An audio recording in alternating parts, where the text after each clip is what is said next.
صباح الخير الناس الكل. Bonjour tout le monde. Euh, Ravi de vous recevoir pour la deuxième journée du colloque international sur la coopération fiscale internationale à l'aune du nouvel ordre fiscal international organisé par le Laboratoire des sciences constitutionnelles, administratives et financières, l'ASCAF, et l'Observatoire tunisien de l'économie. Nous avons eu des sessions assez mouvementées hier et très riche en contributions. Je voudrais remercier toutes les toutes les personnes qui ont contribué à la richesse de la conversation. Nous avons commencé avec professeur Srayer hier en introduisant le sujet, en installant le décor pour parler de la refonte ou la refondation de l'ordre fiscal international, des prémices de la transformation à travers la Convention onusienne. Par la suite, on est passé au premier panel avec Madame Sabrine Marsit. On a un peu vu ensemble quelques critiques qu'il y a eu par rapport au système du Inclusive Framework de l'OCDE, et comment il y a eu migration vers un autre espace qui se veut complémentaire, mais un peu plus large, pour définir les règles fiscales internationales et garantir l'équité de participation entre les États membres.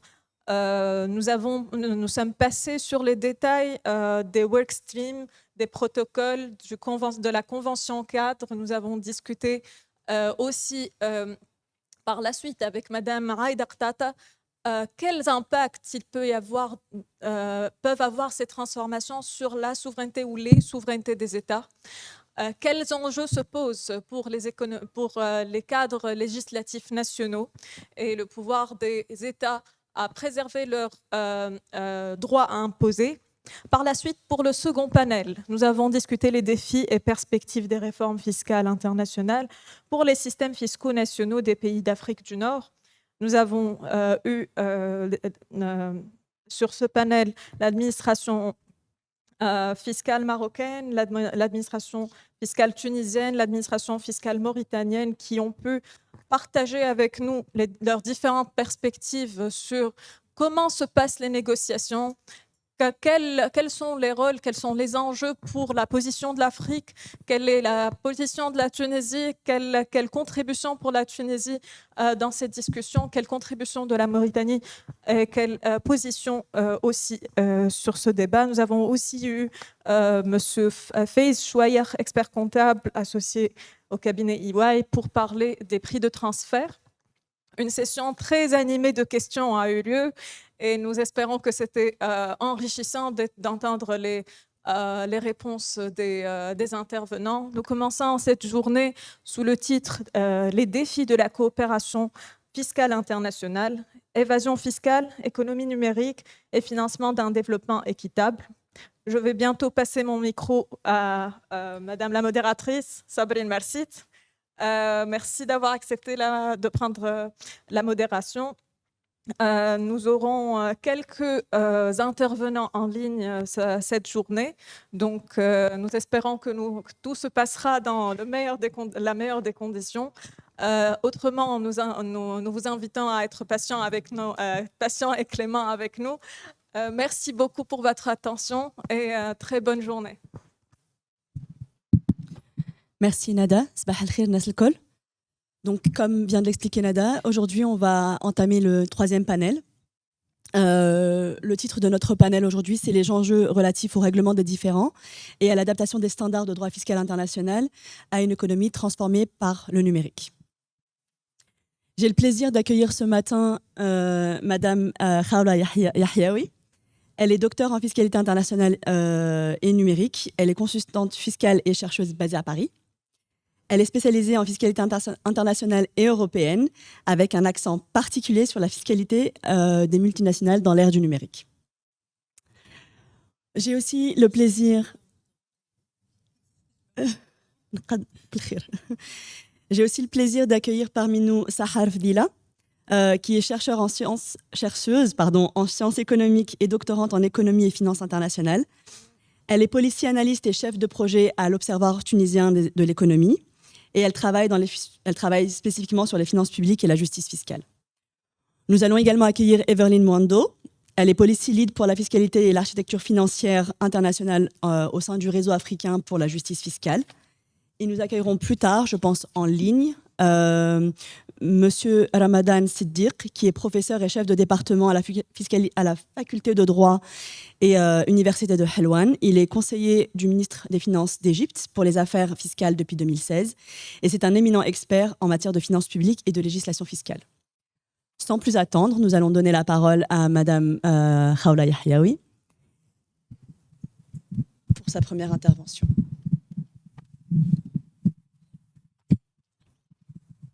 Merci Sabrine. Bonjour tout le monde. Permettez-moi d'abord d'exprimer ma joie sincère d'être parmi vous aujourd'hui, en plus ici en Tunisie, au sein d'une communauté de fiscalistes à laquelle je suis profondément attachée, à mes professeurs et à mes anciens collègues de l'administration. Donc c'est une joie. C'est à la fois un retour aux ressources et une invitation à regarder de loin, même si le colloque se tient ici, la réflexion qui suit se veut absolument globale. Car la question que nous abordons dépasse toute frontière. L'intitulé de mon intervention, à l'approche de son centenaire, la notion d'établissement stable est-elle devenue obsolète face à une économie numérique?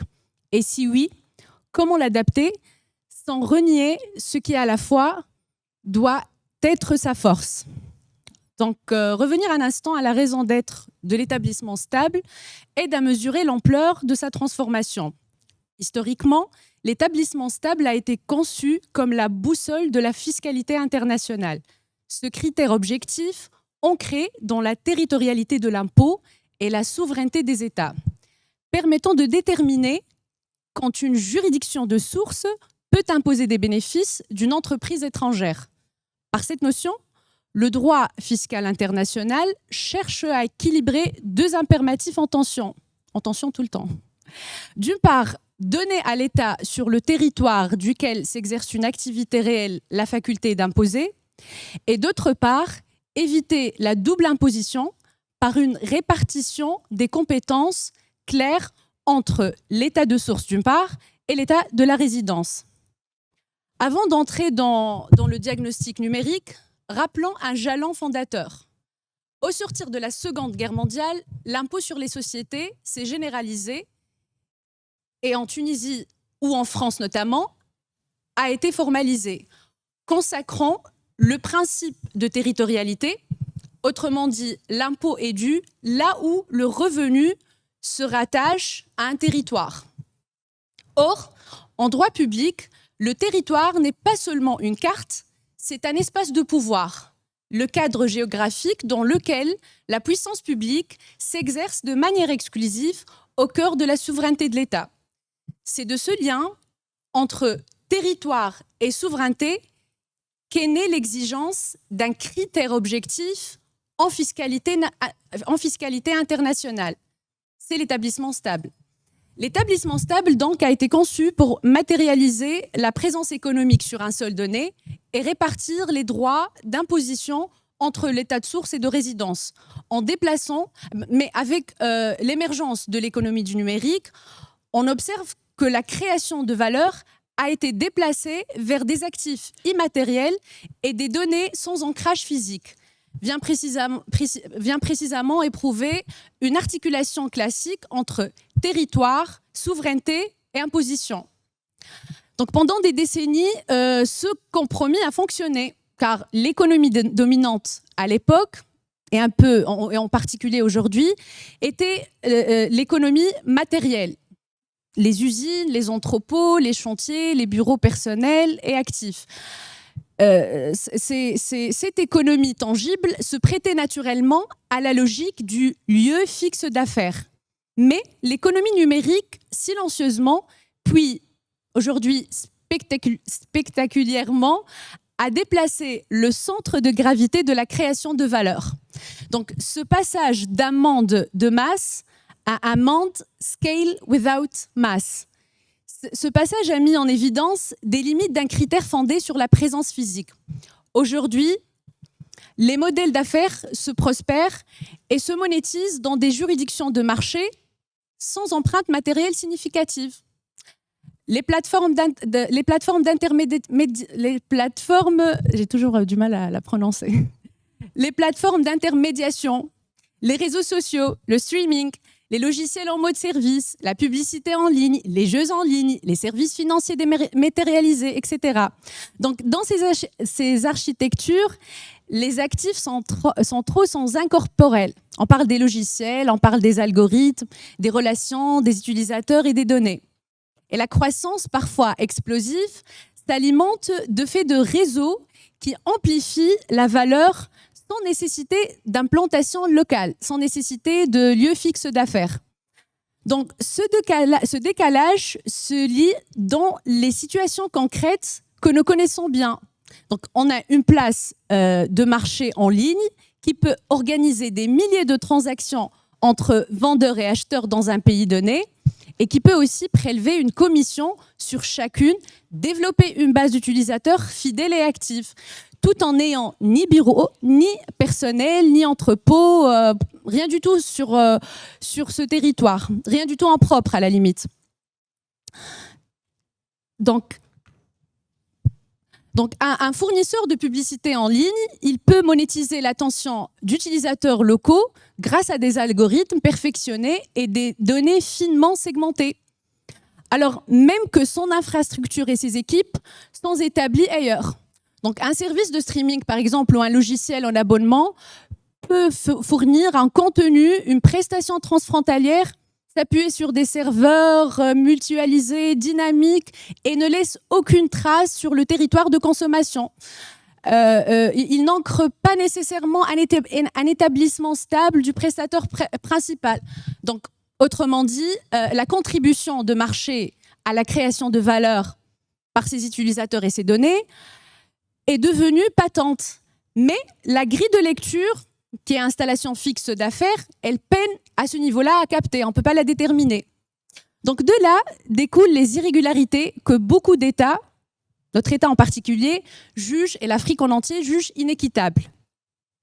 Donc la juridiction de résidence, celle où sont localisés les incorporels, les fonctions de direction, de développement, capte mécaniquement l'essentiel de l'assiette imposable. Et on a de l'autre côté la juridiction de marché, qui est pourtant contribuante à la rentabilité et à l'engagement et aux données, se voit refuser un droit d'imposer faute d'empreinte physique. Donc ces tensions ont nourri l'impression, parfois fondée, d'une double non-imposition, contraire à la non-double imposition historiquement évoquée. Et donc cette double non-imposition a accéléré la recherche des solutions. Parlant des solutions, concrètement, l'action 7 du projet BEPS a modernisé la notion d'établissement stable sur 3 plans. Bon, sans trahir l'esprit de l'installation fixe d'affaires en soi. Premièrement, nous avons le statut d'agent dépendant. Cette statut a été élargie. Désormais, n'est pas seulement visée la personne qui signe habituellement les contrats au nom d'une entreprise étrangère, mais aussi celle qui, de façon récurrente, et on insiste sur l'aspect récurrent, l'aspect répétitif de l'action, ce statut ou cet agent indépendant joue le rôle principal qui mène à la conclusion de ces contrats qui sont ensuite signés sans modification substantielle par l'entreprise. On est trop dans la technicité ici. Donc, autrement dit, les schémas de commissionnaires, historiquement évoqués, ne permettent plus à échapper à l'imposition. C'est le fameux arrêt Timmer. Donc, en plus du statut de l'agent dépendant, nous avons aussi les exceptions préparatoires ou auxiliaires qui sont maintenant interprétées plus strictement. Les activités autrefois jugées accessoires, comme le stockage ou la livraison, peuvent aujourd'hui être au cœur de l'affaire, du business, dans certains modèles d'affaires. Dans ce cas, elles ne peuvent plus être exclues de plein droit de qualification d'établissement stable. Il faut démontrer que ces lieux de stockage ou ces lieux de préparation de marchandises ou autres sont réellement préparatoires et auxiliaires et elles ne sont pas centrales. On pense à Amazon, évidemment. Donc, la troisième solution, ou le troisième développement de l'action 7 du BEPS au niveau de l'établissement stable, des travaux de l'OCDE, c'était la règle anti-fragmentation qui a été introduite. Alors, cette règle empêche un groupe de sociétés, évidemment, une multinationale, de diviser artificiellement des activités complémentaires entre sociétés étroitement liées et d'enchaîner les chantiers de courte durée. J'utilise les termes de la définition. Donc, on rajoute que cette division artificielle d'activités a un seul but, de rester en dessous des seuils qui déclenchent la qualification d'établissement stable. Désormais, à ce niveau-là, l'analyse se fait de manière globale en considérant l'ensemble des opérations liées. Donc, ces trois ajustements qui ont été faits par l'OCDE dans le cadre de son action 7 du projet de BEPS ont certes renforcé le cadre existant de l'établissement stable, mais face au modèle numérique, il y a toujours des limites structurelles qui apparaissent. C'est tout à fait évident, c'est normal. On est dans une économie qui bouge, dans un monde qui bouge, et donc on ne peut pas toujours suivre l'installation fixe de l'affaire. Même le modèle en soi, il n'est pas fixe. Donc très vite, il est apparu qu'il ne suffit plus de retoucher le périmètre de l'établissement stable ou de faire des modifications ou d'invoquer d'autres définitions, mais il fallait repenser le nexus, la notion du lien, lui-même, c'est-à-dire le lien imposable entre l'entreprise et la juridiction du marché, sans exiger nécessairement de présence physique, pas de lien d'affaires fixe. Donc c'est l'ambition de la solution des deux piliers. Deux piliers. The two pillars, que le monde entier en parle depuis, on va dire depuis une dizaine d'années maintenant, depuis 2015, ça a été introduit, oui, un peu plus. Donc le pilier 1, d'abord, envisage une réallocation partielle des droits d'imposition vers le marché au moyen d'un mécanisme, c'est le fameux amount B, le montant A dans les deux piliers. Alors, ce mécanisme, il consiste à quoi? Il consiste à allouer une fraction des bénéfices résiduels des plus grands groupes hautement rentables aux juridictions où se situent les utilisateurs et les ventes. Donc, on a un exemple pyramide là. Même sans établissement stable traditionnel, ça a été évoqué dès le début. Donc, pilier 1 évoque aussi une simplification en plus de l'amont A, qui est l'amont B. Et cette simplification, ou ce mécanisme d'amont B cette fois, prévoit une rémunération de façon standard des fonctions de distribution, de marketing, de routine, dans le but de réduire les divergences liées au prix de transfert. Donc cette réforme, à la limite, dans son pilier 1, dans son amount A et B, reconnaît explicitement que le marché qui a créé de la valeur ou est en train de créer de la valeur et mérite aussi une part de l'assiette. Mais elle pose de son côté des défis. Et c'est pour ça qu'on peine à l'instaurer, un peu partout dans le monde, pas seulement dans nos pays. Donc cette réforme qui connaît des défis, son champ est limité par des seuils très élevés, sa technicité est grande.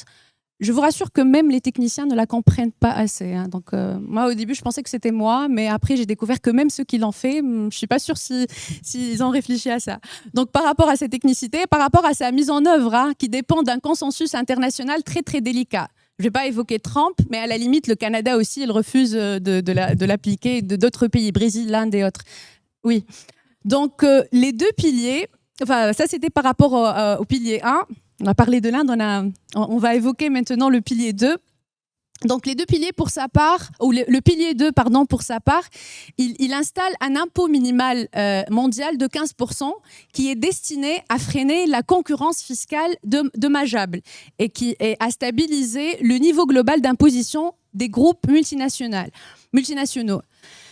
Pilier 2, le taux minimal de 15%, c'était 25% au début, donc le taux minimal, il ne règle pas directement la question du nexus, du numérique ou la question du lien, mais à la limite, il complète le dispositif en réduisant les incitations à localiser artificiellement des bénéfices dans des juridictions à très bas impositions. Ça, c'était pour les 2 piliers. Parallèlement, il y a une proposition alternative qui a émergé dans le cadre onusien. On va dire c'est un peu ma préférée, avec l'introduction d'un article, l'article B12. Cet article a été dédié, je vais évoquer l'IBFD parce que c'est à ce niveau-là que j'ai compris la B12. Vous avez fait beaucoup de travail là-dessus. Avant, on ne le connaît pas, on travaille juste sur le modèle de l'OCDE. Donc, merci encore. Donc, la proposition de onusienne qui a été traduite, ou cet article 12B qui a été dédié aux services numériques automatisés, il permet, sous condition, à l'État de ressources, de prélever un impôt à la source, souvent sur une base brute, mais il y a aussi une possibilité d'opter pour la base nette. Donc, c'était exclusivement pour les revenus numériques. Donc cette approche ou cet article, il suppose toutefois d'être inscrit dans les conventions bilatérales pour pouvoir fonctionner. Donc si on l'évoque pas ou il n'est pas inscrit dans les conventions, et ben à ce niveau-là, on peut pas prélever cet impôt sur les services numériques, à la limite dans sa version sur ses revenus nets. Donc cette approche prévue avait pour but de faciliter ou de simplifier l'adéquation aux réalités du marché. Elle suppose toutefois, comme je viens de dire, d'être inscrit dans les conventions. Plusieurs pays ont choisi, ils ont choisi de mesures totalement différentes de l'approche de l'OCDE ou de l'approche onusienne, et ils sont partis sur des mesures unilatérales. La France, par exemple, mais là, avec la nouvelle convention de pilier 1, le projet, à la limite, qui n'était pas ratifié par tous les pays, certains États ont renoncé à leur proposition, à leur solution nationale, mais on ne sait pas encore où ça va mener. Hein. Par exemple, l'Allemagne, le ministère des Finances allemand, il a dit on n'en a rien à faire. Au Canada, elle existe encore. Même, je pense, au Nigeria, dans pas mal de pays africains, je pense que ça va en parler par la suite. Donc, face à cette urgence, plusieurs pays ont choisi des mesures unilatérales, comme elle est appelée la taxe sur les numériques, et qui avait pour vocation d'être, cette taxe avait pour vocation d'être transitoire, mais elle a aussi elle a engendré, si on peut dire, des frictions. C'est pas un terme juridique, je suis face à mes professeurs là et j'essaie bien de soigner mes termes parce qu'il y avait des tensions commerciales. Parce que justement, il n'y avait pas de coordination multinationale à ce niveau. De temps en temps, des entreprises... moi, j'ai travaillé sur un cas, une entreprise qui a payé la taxe sur le numérique en France et en Italie. Donc, on est encore dans le cadre de la non-double imposition. Donc, ça revient au même. Donc, au cours de ces pistes de solutions, se dessine une idée simple. Reconnaître d'une manière ou d'autre une présence économique significative dans la juridiction de marché, même en l'absence d'implantation physique. Donc là, on est passé à une autre solution, si on peut dire. C'est la notion de présence économique significative. Cette présence peut être attestée par des indicateurs objectifs et mesurables, des revenus substantiels tirés d'utilisateurs locaux, un nombre élevé d'utilisateurs actifs ou un engagement significatif, la conclusion répétée des contrats avec des résidents, l'utilisation des interfaces numériques adaptées. Il y a aussi la question des devises, les moyens de paiement dans tel pays. On fait parfois des ciblages publicitaires spécifiques. Là, vous allez toujours tout le temps, si vous scrollez sur les applications, vous allez trouver sponsoring. Et ben c'est ça où on peut introduire la notion de présence économique significative. Cette solution, elle est pas mal, mais elle crée un lien établi entre l'entreprise et le contrôle et son contrôle sur son économie. Donc, une fois ce lien établi, il devient possible d'associer des méthodes d'imposition proportionnées. Dans certains cas, il y a une retenue à la source ciblée. Il y a une faculté pour le contribuable de demander une imposition honnête. Il peut apporter des preuves de ses charges. Dans d'autres cas, il y a une clé de répartition des fractions de bénéfices entre les pays. C'est un peu le montant A, donc on n'est pas très loin. Et elle peut fonctionner aussi pour les fonctions standardisées comme les barèmes simplifiés qui réduisent ce barème quand on va calculer les coûts par la suite. Donc, tant que l'entreprise, elle contrôle son économie, donc elle fournit à l'administration ses bilans et tout, donc c'est toujours faisable. Donc, elle est pas mal cette solution, mais elle nécessite un vrai contrôle de l'entreprise et par la suite, elle nécessite une vraie vérification de l'administration. Donc maintenant, reste la question la plus sensible qui dépasse le seul choix du Nexus, c'est comment attribuer les bénéfices de manière équitable et administrable dans un univers où le valeur se loge dans les incorporels et les données. En d'autres termes, il ne s'agit pas seulement de décider qui a le droit de taxer, mais de répartir le profit entre pays de façon juste et simple. Et moi, j'insiste toujours sur la simplicité. Comme j'ai eu la chance de travailler à l'administration, parfois, on n'a pas les moyens ou les outils ou les éléments pour pouvoir suivre la valeur quand elle provient des logiciels, des marques, des algorithmes et des données. Donc, j'évoque par exemple les méthodes classiques de prix de transfert. Elles cherchent toujours à rattacher le bénéfice là où on l'a créé, où il a été créé, où il a été amélioré, protégé, exploité, etc. Mais elles ne captent pas la part de valeur qui naît du côté de marché des utilisateurs et leurs données. Donc, comme si on n'a rien fait là. Donc, pour corriger cela, plusieurs levées doivent fonctionner ensemble. D'abord, il y a encore du temps ? 5 minutes, okay. D'abord, lorsque l'activité dépasse certains seuils de vente et de rentabilité dans un pays, on attribue automatiquement à ce pays une petite fraction du bénéfice mondial. On est toujours dans l'esprit du montant 1. Ensuite, les tâches simples de distribution et de marketing, à ce niveau-là, on va appliquer une marge justement, on va appliquer une marge standard pour éviter les disputes et simplifier la vie des entreprises et des administrateurs, l'administration fiscale à la fois. Et ça, c'était la solution la plus facile dans le amount B, dans le montant B. Voilà, un taux minimal et vous pouvez vous payer. Elle ne va pas être aussi juste. C'est une solution généralisée.